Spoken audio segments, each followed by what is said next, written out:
FootGuns are perfectly legal piece of code, but they can be misused.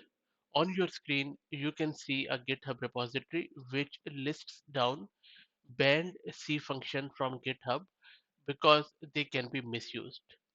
Now that is a pretty interesting concept. I mean the concept of FootGuns, because in many languages they have tried to eliminate or even replace FootGuns just to introduce new ones. Now FootGuns are primarily features or coding design that can be misused, which often leads to bugs and various issues in the software.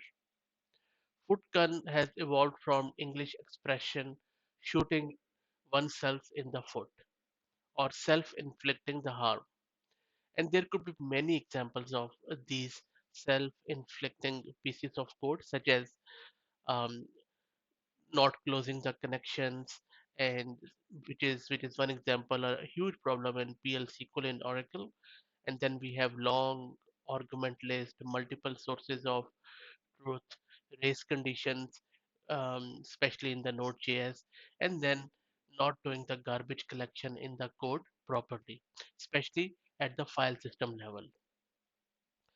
And avoiding footguns and not using them in the code is not something easy to learn.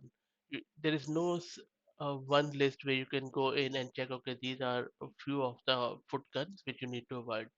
There are a few obvious ones, such as these functions which you can see on your screen in the C language, but more often than not, for the garbage collection, for the race condition, and other logical situations, it's very hard to avoid footguns when you don't know about them. So it only comes with experience and with practice. So make sure whichever language you are using, you are not using the footguns or self-inflicting code. Thank you very much.